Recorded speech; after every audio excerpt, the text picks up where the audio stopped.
Hello बच्चों, my self VK Garg और इस वीडियो में हम लोग देखने वाले हैं solution of questions from chapter thermal properties of matter from a very popular book NCERT at your finger tips by the publication MTG. Let's start with the first question. Which of the following statement is are correct? Temperature is the measure of hotness or coldness of the body? Yes, ये correct है. जो temperature है वो hotness और coldness measure करता है. Whenever water boil its temperature does not change, ये हमने पढ़ा है. फेज चेंज, जब आइस वाटर में मेल्ट होती है या फिर वाटर बॉयल होकर स्टीम में कन्वर्ट होता है, तो ये दोनों ही प्रोसेस कांस्टेंट टेम्परेचर पर होते हैं.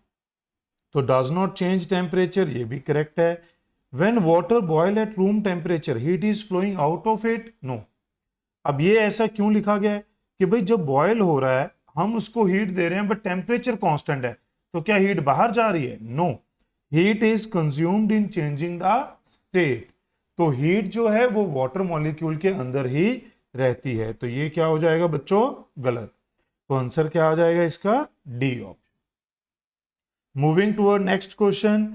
In order that heat flow from one part of solid to another part, what is required? Solid में एक पार्ट से दूसरी पार्ट पे हीट जाने के लिए क्या चाहिए होता है बेटा? टेम्परेचर डिफरेंस चाहिए अक्रॉस द लेंथ.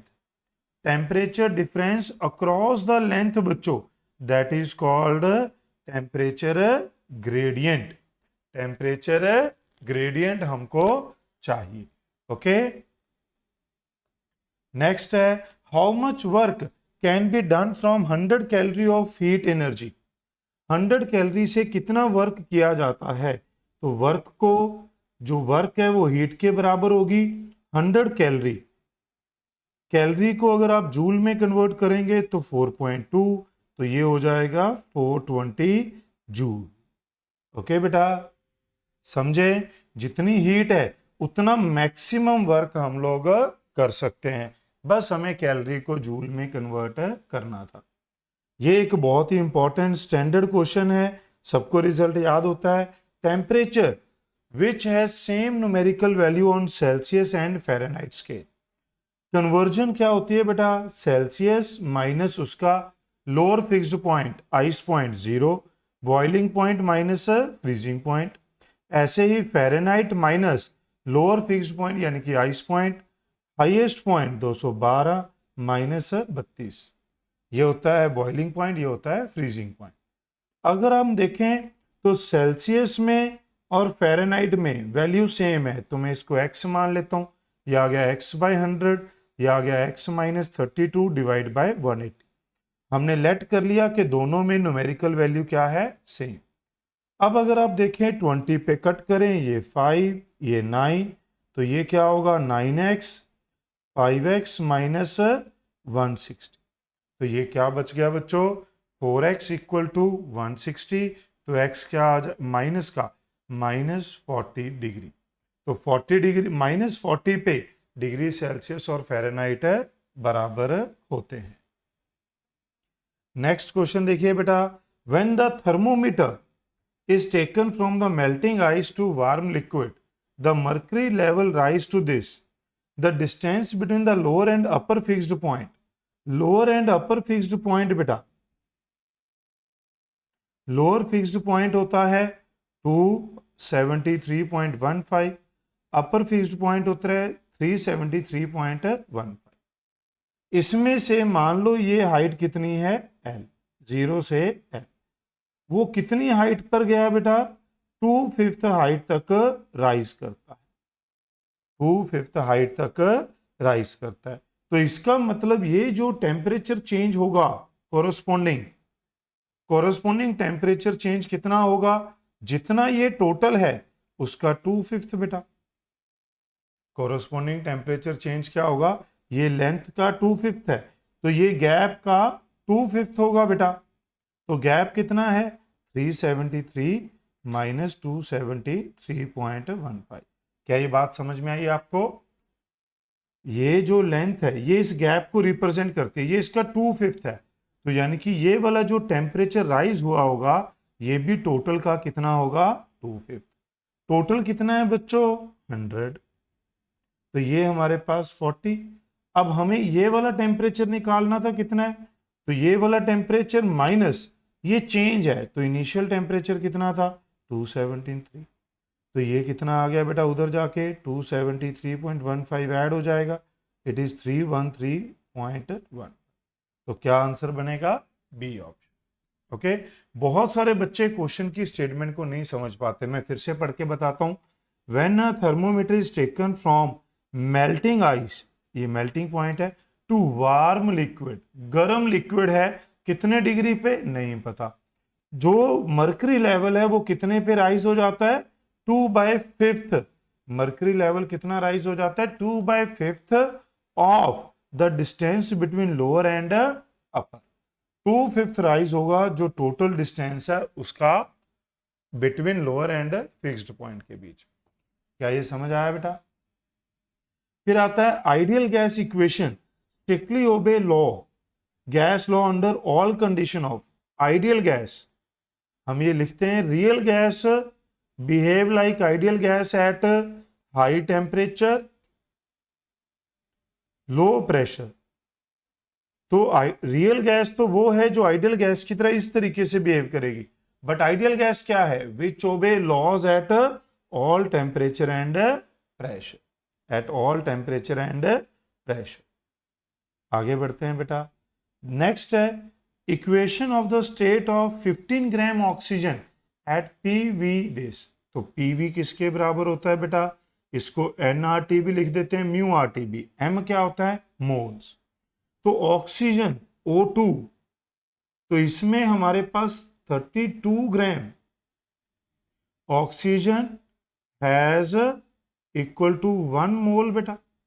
तो 15 ग्राम के पास कितना मोल होंगे, 1/32 इंटू 15। तो नंबर ऑफ मोल कितने आ गए बेटा, 15/32। तो इक्वेशन क्या बन गई, 15/32 RT। क्या इक्वेशन बन गई बेटा, PV इक्वल टू 15/32। समझ गए। Molecules of an ideal gas, ये प्रॉपर्टी आ गई बेटा, परफेक्टली इलास्टिक रिजिड स्फीयर्स की तरह ये होते हैं। Molecules of an ideal gas behave like perfectly elastic rigid sphere, और इनकी जो इलास्टिक कोलिजन्स होती हैं आपस में और वॉल के साथ, वो भी कैसी होती हैं बेटा, इलास्टिक कोलिजन्स होती हैं। नेक्स्ट क्वेश्चन, ये क्वेश्चन बहुत सारे बच्चे डाउट पूछते हैं, इवन क्लास में ये समझाया भी जाता है। फॉर कांस्टेंट वॉल्यूम थर्मोमीटर के लिए जो हमारे पास प्रेशर टेम्परेचर कर्व है ये लीनियरली वेरी करती हैं बेटा, इसलिए अगर आप ट्रिपल पॉइंट को रेफरेंस मान के इनके बीच में रिलेशन लिखेंगे तो pressure directly proportional to temperature.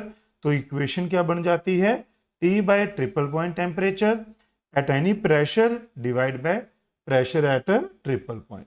अगर आप इस इक्वेशन को यूज करें तो अब हम इस क्वेश्चन को सॉल्व कर सकते हैं। क्या कहता है बेटा, ध्यान से देखिए।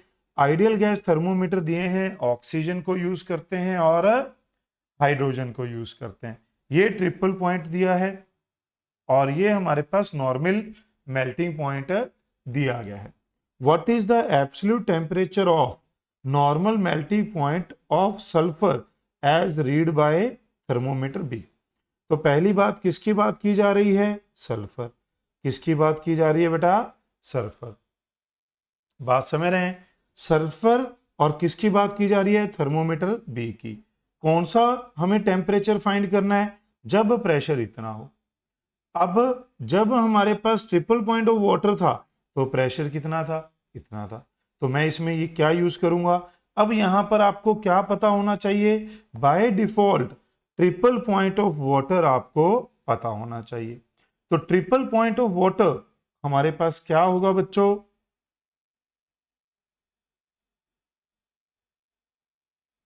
ट्रिपल पॉइंट ऑफ वाटर ये हमारे पास होगा 273.16। ये टेम्परेचर हमें फाइंड करना है। प्रेशर कितना है ट्रिपल पॉइंट पे, 0.2 इंटू 10⁵ और ये प्रेशर जिस पे हमें वैल्यू फाइंड करनी है ये कितना है, कुछ इस तरीके से, ये कैंसिल आउट हो जाएगा बच्चों, तो ये टेम्परेचर आ जाएगा। समझे? जब प्रेशर इतना था ट्रिपल पॉइंट पे तो टेम्परेचर इतना था, जब हमारे पास प्रेशर इतना होगा तो टेम्परेचर कितना होगा, ये आपको फाइंड करना है। तो 273.16 इंटू ये आ जाएगा 2.87 डिवाइड बाय 2, एक डेसिमल हमने दोनों जगह एडजस्ट कर लिया। तो ये हमारे पास अगर आप देखें 273.16 1.43, अगर आप देखें 0.41 से मल्टीप्लाई करेंगे तो 273, 0.4 से करेंगे तो 100, इसमें से अगर ये 250 होता 0.4 से करते 100, 100 से थोड़ी बड़ी वैल्यू ऐड होगी बेटा 273 में, तो 373 से थोड़ा सा बड़ा, 373 से थोड़ी सी बड़ी वैल्यू कौन सी आ रही है, अगर आप ध्यान से देखें तो 392 आ रही है। पूरा सॉल्व करने की जरूरत नहीं है, थोड़ा स्मार्टली देखना है। अगर आप इसको मल्टीप्लाई करने बैठ गए तो हो सकता है आपके 30-40 सेकंड चले जाएं, बट अगर आप थोड़ा स्मार्टली देखें कि 273 इंटू 0.4 यानी कि 100 प्लस, और ऐसी एक ही ऑप्शन है। ओके बेटा, उम्मीद है आप इस फॉर्मूला को अपने नोट्स में ऐड कर लेंगे। मूविंग टूवर्ड नेक्स्ट क्वेश्चन, ये क्या कहता है बेटा हमें, ये कहता है length of wire at room temperature, room temperature approximately आप 27-25 ऐसा ले सकते हैं, is 4.55 metre. when the temperature increase up to 100 degrees Celsius, initial final, when then its length becomes this, initial length दी है, final coefficient of linear expansion, तो final length किसके बराबर होती है, initial 1 plus alpha delta T. आप इसे delta L equal to L alpha delta T भी लिख सकते हैं। तो डेल्टा एल क्या हो गया, 4.57 माइनस 4.55 डिवाइड बाय लेंथ कितनी थी ओरिजिनल 4.55, टेम्परेचर चेंज 100 माइनस 27, तो ये अल्फा। अब जो टेम्परेचर चेंज है बेटा ये डिग्री सेल्सियस में और केल्विन में क्या रहता है बच्चों, सेम रहता है। केल्विन में और डिग्री सेल्सियस में टेम्परेचर चेंज क्या होता है, सेम। तो चाहे आप 100 माइनस 27 करें, चाहे आप केल्विन में कन्वर्ट करने के बाद करें, दोनों में क्या आएगा, सेम। तो ये क्या आ गया बेटा 0.02 4.55 इंटू 73। अब अगर आप यहां पर इसको थोड़ा सा डील करना चाहें तो ये मेरे पास क्या बनेगा, 73 इंटू 4 करेंगे तो हमारे पास 290 के आसपास चला जाएगा, 315 के आसपास या 316 के आसपास ये बन जाएगा बेटा। हो सकता है उससे भी थोड़ा बड़ा है, मैंने कैलकुलेटर से किया था तो 332 के आसपास आ गया था। तो ये हमारे पास जो आंसर है ये 0.6, अगर हम इसको ऐसा देख लें 2/3.3 10⁻⁻⁴, तो ये हमारे पास 0.6 इंटू 10⁻⁻⁴, सॉरी, और ये 6 इंटू 10⁻⁵ के सराउंडिंग में आ जाए। क्लियर है? सिंपल क्वेश्चन था। ये वाला क्वेश्चन स्मार्ट क्वेश्चन है, बच्चे अटक भी जाते हैं। इंक्रीज इन लेंथ बाय 2%, तो परसेंटेज इंक्रीज क्या होता है, इनटू 100, दिस इज 2, तो डेल्टा एल बाय एल क्या हो गया 2/100, और ये किसके बराबर है, अल्फा डेल्टा टी। कैसे, हमने अभी अभी लिखा था बेटा ये। ओके, तो ये हमारे पास क्या हो गया, तो डेल्टा टी किसके बराबर हो गया बेटा 2/100, अल्फा कितना है, ये देखिए 2 4 5, 2 इंटू 10⁻⁻⁵, तो ये कितना आ गया बेटा 1000, तो चेंज कितनी आएगी 1000 डिग्री सेल्सियस आ जाएगी। ओके, नेक्स्ट क्वेश्चन बेटा। वैसे तो बेटा आपको पूरा डिटेल में सॉल्यूशन बताने की कोशिश की जा रही है, बट फिर भी अगर आपके दिमाग में कोई डाउट रह जाए तो आप हमारे टेलीग्राम चैनल पे ज्वाइन कर सकते हैं, जिसका लिंक डिस्क्रिप्शन में दिया गया है। वीडियो को लाइक ज़रूर करिएगा, आगे बढ़ते हैं। क्या कह रहा है बेटा? 50 degree Celsius brass rod has length this, brass rod की लेंथ गिवन है बेटा,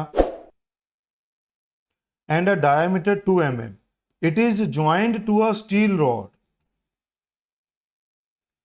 ये हमारे पास एक ब्रास रॉड है और एक steel rod of same length same diameter at same temperature.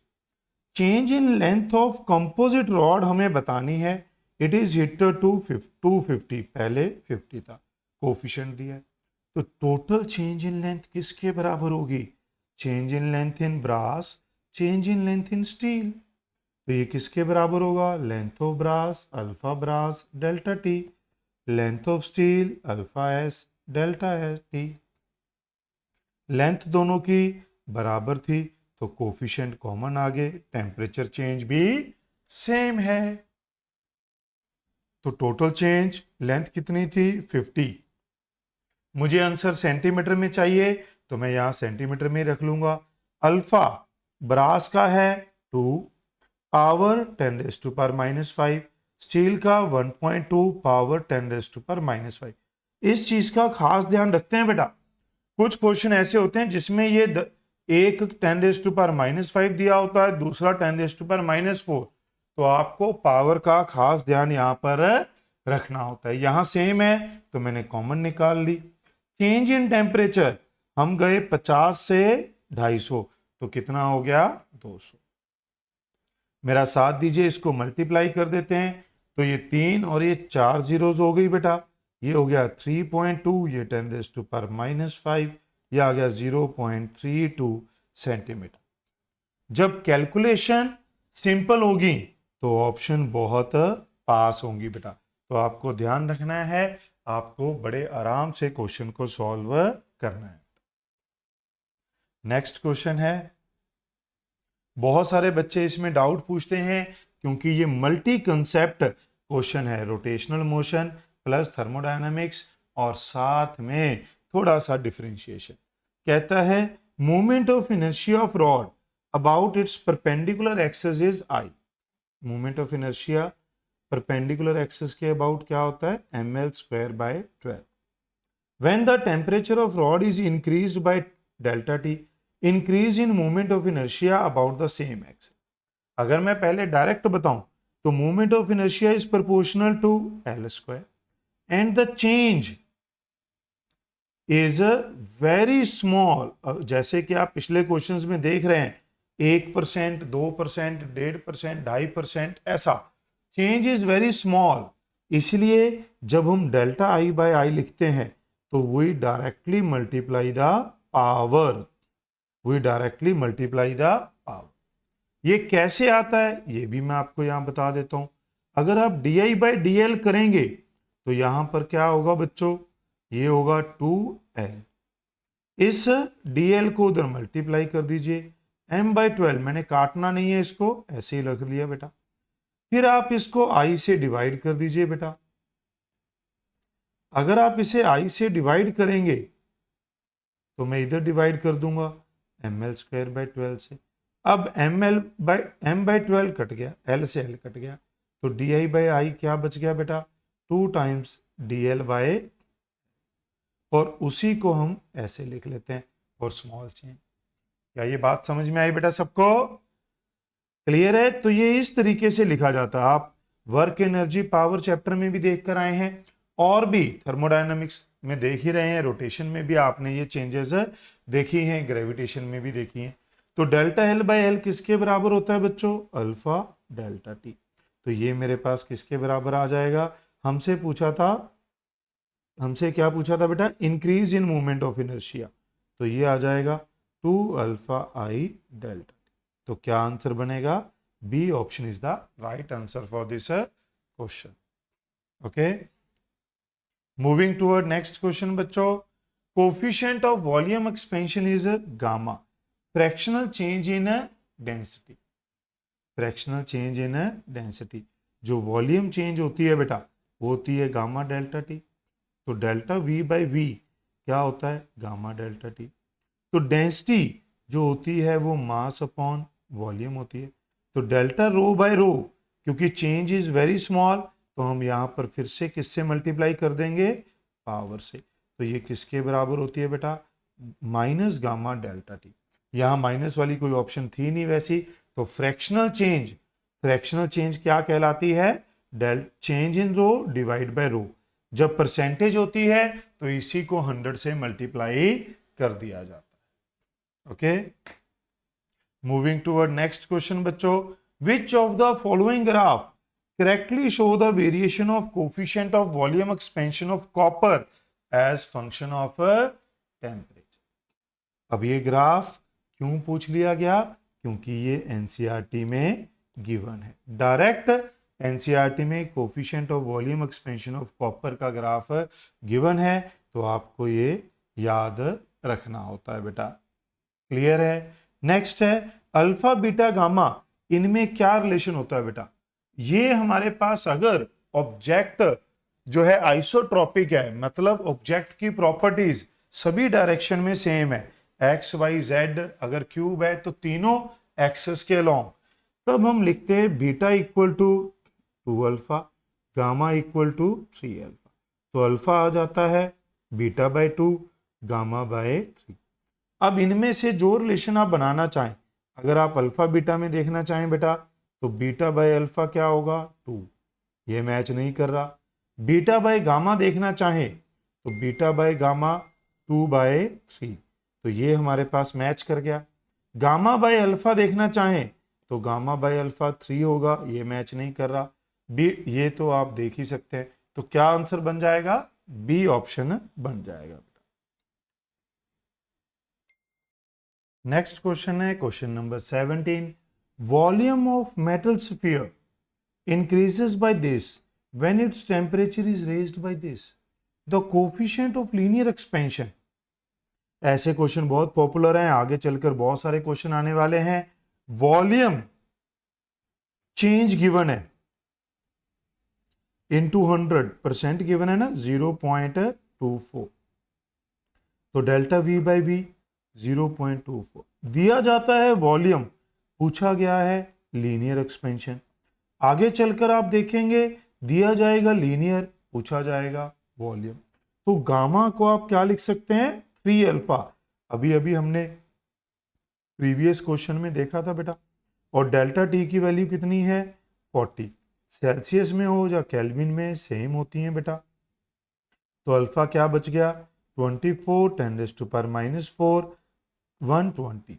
अगर आप देखें 12 पे गया ये 10, ये क्या बच गया 2, तो ये आ जाएगा 2 इंटू 10⁻⁵ पर डिग्री सेल्सियस। तो क्या आंसर बन गया बच्चों, ए ऑप्शन।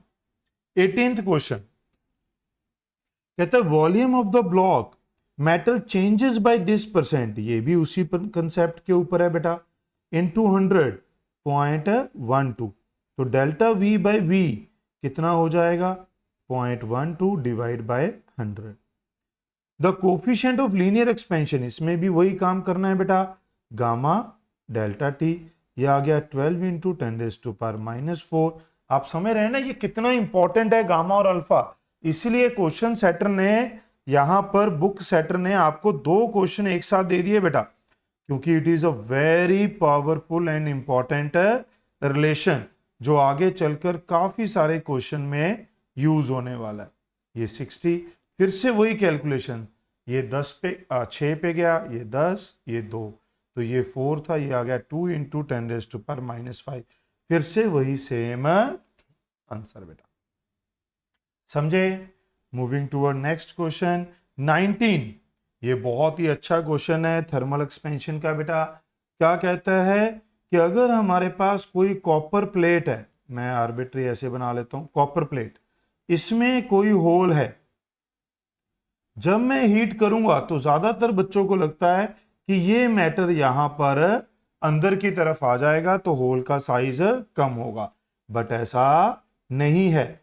कॉपर एक मेटल है जो टेम्परेचर हीट करने से एक्सपैंड होती है, तो होल भी एक्सपैंड होगा बेटा, क्योंकि जो होल है उसका एक्सपेंशन भी जिस प्लेट में जिस मेटल में वो होल होता है उसके बराबर होता है। अगर ये गामा पॉजिटिव है तो ये भी पॉजिटिव है, ये बढ़ेगा तो ये भी बढ़ेगा। क्यों? क्योंकि हम कहते हैं कि एक्सपेंशन से इंटरमॉलिक्यूलर कोई भी दो मॉलिक्यूल होंगे, इनके बीच की सेपरेशन बढ़ेगी। तो जो मॉलिक्यूल यहां पर हैं इस कैविटी की सरफेस पे, इनके बीच में भी सेपरेशन बढ़ेगी। वो तभी बढ़ सकती है जब ये एक्सपैंड होगा। अगर ये कॉन्ट्रैक्ट होगा तो सेपरेशन कम हो जाएगी। क्या ये आप मेरी बात समझ रहे हैं? इन चीजों का हमें ध्यान रखना चाहिए बेटा। आगे बढ़ते हैं। A rectangular block is heated from 0 to this, the percentage increase in length when percentage increase in volume. ये देखिए आ गया ना, फिर से परसेंटेज इंक्रीज इन लेंथ दे दी। मैं इसको डायरेक्ट भी कर सकता हूं और ऐसे भी। वॉल्यूम होती है एल क्यूब, या फिर रेक्टेंगुलर ब्लॉक है, क्यूबिकल होता तो एल क्यूब लिख देते। कोई भी जो लीनियर डायमेंशंस हैं ए बी सी, कोई भी लीनियर डायमेंशंस होंगी बेटा, उसकी पावर क्या हो जाएगी? क्यूब हो जाएगी, ए इंटू बी इंटू सी। तो जो वॉल्यूम एक्सपेंशन है वो 3 टाइम्स लीनियर एक्सपेंशन हो जाएगा। तो ये क्या हो जाएगा? 3 अल्फा डेल्टा टी। ये हमारे पास क्या हो गया बेटा? 3 इंटू एल, डेल्टा एल कितना है बेटा? परसेंटेज चेंज 0.2%, तो ये कितना आ गया? 0.6%। अब देख सकते हैं percentage change is very small, इसलिए सीधा पावर से मल्टीप्लाई किया जा सकता है। दूसरा आप क्या देख सकते थे? Gamma equal to 3 alpha, delta V by V कितना होगा? Gamma delta T. अगर आप परसेंटेज निकालना चाहते हैं तो 100 से मल्टीप्लाई कर दो, गामा को लिख दो 3 अल्फा डेल्टा टी इंटू 100। क्या ये मेरी बात समझ में आई? अब ये अल्फा डेल्टा टी क्या है? ये है delta L by L into 100। तो ये कितने परसेंट दिया हुआ था? 0.2। तो ये कितना आ गया बेटा? 0.6%। तो आप इस तरीके से भी बढ़ सकते हैं अगर आपको यहाँ पर कोई कंफ्यूजन हो रही हो। उम्मीद है आपको समझ में आया होगा बेटा। फिर भी कोई डाउट हो तो आप हमारे टेलीग्राम चैनल पे ज्वाइन कर सकते हैं, जिसका लिंक डिस्क्रिप्शन में दिया गया है। आगे बढ़ते हैं बच्चों। नेक्स्ट क्वेश्चन, ये भी देखिए जो ग्राफ है क्लास में भी बताया जाता है, एनोमलस बिहेवियर ऑफ वाटर। जो वाटर है उसका ऐसा बिहेवियर होता है, डेंसिटी 0 से 4 जाने पे पहले बढ़ती है, मैक्सिमम डेंसिटी कहाँ होती है? 4 डिग्री सेल्सियस पे, उसके बाद कम होती है। ये एनसीईआरटी में ग्राफ गिवन है। ये वॉल्यूम क्या है बच्चों? टेम्परेचर के साथ 4 डिग्री सेल्सियस पे मिनिमम, और ये डेंसिटी क्या है? टेम्परेचर के साथ 4 डिग्री सेल्सियस पे मैक्सिमम। यहां एक और इंटरेस्टिंग बात है जो काफी सारे टीचर क्लास में नहीं बताते हैं। वो क्या है बेटा? यहां पर अगर आप देखें 0 to 4 में डेंसिटी बढ़ रही है, वॉल्यूम कम हो रही है, तो इसका एक्सपेंशन कोफिशिएंट क्या होगा? नेगेटिव। वाटर का गामा नेगेटिव होता है एक्सपेंशन कोफिशिएंट 0 to 4 में, और 4 से बाद में ये गामा क्या हो जाता है बेटा? पॉजिटिव, क्योंकि वॉल्यूम बढ़ना शुरू हो जाती है। तो इस बात को समझना है कि अगर आपके पास ऐसा आ जाए कि क्या किसी मटेरियल के लिए गामा पॉजिटिव और नेगेटिव दोनों हो सकते हैं एक्सपेंशन कोफिशिएंट? यस। उसमें से एक बहुत ही कॉमन एग्जांपल है वाटर। ये था इस वीडियो का प्लस पॉइंट। आगे बढ़ते हैं बेटा। नेक्स्ट बेटा क्या कह रहा है? Brass wire 1.8 metre long at 27 degrees held taut with negligible tension between two rigid support। दो रिजिड सपोर्ट के बीच में टाइटली हेल्ड है, यानी कि टेंशन इज जस्ट 0। डायमीटर भी गिवन है, लेंथ भी गिवन है, coefficient of expansion Young's modulus, ये थर्मल एक्सपेंशन के ऊपर बेस्ड है using elasticity. Wire is cooled to -39, पहले कितने पे थी? 27 पे। जब हम वायर को कूल करेंगे it has tendency to compress, but ये कंप्रेस होने नहीं देगा। ये 27 डिग्री सेल्सियस पे इसकी लेंथ है बेटा, -39 पे इसकी लेंथ कितनी होनी चाहिए थी? कम। बट इन रिजिड सपोर्ट ने कम होने नहीं दी, यानी कि इन्होंने इतनी लेंथ खींच के रखी हुई है। इस वजह से इसमें क्या जनरेट होती है बेटा? Thermal strain which is alpha delta T. तो उससे हम क्या लिखते हैं? थर्मल स्ट्रेस वो किसके बराबर होती है, Young's modulus alpha delta T. Stress किसके बराबर होती है, फोर्स अपॉन एरिया। यहां टेंशन को मैं लिख लेता हूं एफ टी, टेंशन फोर्स। तो मुझे ये फाइंड करनी है टेंशन फोर्स। तो मेरा साथ देंगे बेटा, Young's modulus 9 into 10⁻10, alpha, alpha कितना है बेटा 2 इंटू 10⁻⁻5, डेल्टा टी कितना है 27 से -39, तो डेल्टा टी कितना है बच्चों, फाइनल टेम्परेचर माइनस इनिशियल, तो अगर आप देखें तो 66 डिग्री चेंज है, डिक्रीज है, इसलिए क्या है माइनस, तो हमें तो सिर्फ चेंज लेना है। ओके 66 आ गया। फिर अगर आप देखें बेटा तो मेरे पास एरिया, एरिया क्या हो गया पाई आर, डायामीटर क्या गिवन है 2, तो रेडियस क्या हो गया 1 mm, तो उसका स्क्वायर। क्या ये बात समझ में आई बेटा? अब अगर आप मेरा साथ दें तो थोड़ा थोड़ा कैलकुलेशन करते हैं। ये हो जाएगा 18, ये हो जाएगा 66 पाई, और ये हो जाएगा -6 -5 -11 +10 यानी कि -1। अब अगर आप देखें 66 इंटू 3 198 के, यानी कि ये it is very close to 200 बेटा, इंटू 10⁻⁻1, तो ये किसके आसपास आएगा 3600 -1, तो ये क्या आ गया 360। आप इसे 3.6 इंटू 10⁻2 लिख सकते हैं। कौन सा आंसर सबसे पास में है, बी ऑप्शन। कौन सा ऑप्शन सबसे पास है बेटा, बी ऑप्शन। तो करेक्ट आंसर क्या बन जाएगा बेटा, बी ऑप्शन। उम्मीद है ये समझ में आया होगा और आपने वीडियो को लाइक भी जरूर किया होगा बेटा। आगे बढ़ते हैं, ये क्वेश्चन भी काफी पॉपुलर है। क्या कहता है, two spheres A and B are made up of same material having same radii. Sphere A is hollow, sphere B is solid. Both spheres are heated to same temperature. Which is correct? कौन सा ज्यादा expand करेगा? Change in radius किस पे depend करता है, R alpha delta T. Radius क्या था, सेम। मटेरियल क्या था, सेम। अगर मटेरियल सेम तो अल्फा भी क्या होगा, सेम। टेम्परेचर चेंज भी क्या है, सेम। तो बेटा डेल्टा आर भी क्या होगा, सेम। इसका मतलब ये दोनों सेम एक्सपेंड करेंगे। क्या ये बात समझ में आई बेटा? इसमें एक और क्वेश्चन आता है जो आगे चलकर आएगा कि अगर मैं सेम हीट दूं तो क्या होगा, वो कैलोरीमेट्री के साथ कनेक्ट हो जाएगा, वो हम फिर से देखेंगे। यहां पर क्या है बच्चों 24, ये भी उसी के ऊपर बेस्ड है, थर्मल स्ट्रेस के ऊपर based. Stress developed inside a tooth cavity filled with copper when hot T temperature is drunk. Temperature tooth का कितना है 37, हमने 57 कर दिया। 20 बढ़ने से स्ट्रेस कितनी जनरेट होगी, थर्मल स्ट्रेस बेटा अगर लीनियर है तो Y alpha delta T, volumetric है तो B gamma delta T, volumetric है तो बी गामा डेल्टा टी।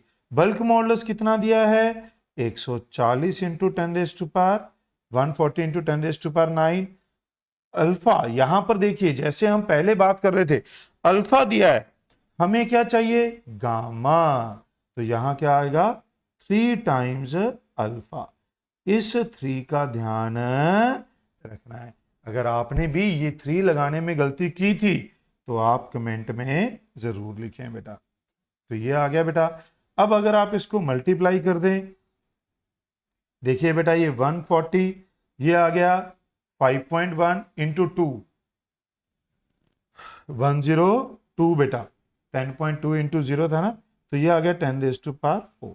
अगर आप इसको फिर से देखें तो ये 2 0 हैं, 2 यहाँ है, ये -4 कट गया, तो ये क्या बच गया 1.4 था वहां, सॉरी, अरे तो ये क्या आ गया 10⁻8। मैंने इसको अप्रोक्सीमेटली 100 मान लिया बेटा, तो 2 और 2 4 जीरो इसमें और ऐड कर दी, तो कितना बन जाएगा फर्स्ट ऑप्शन।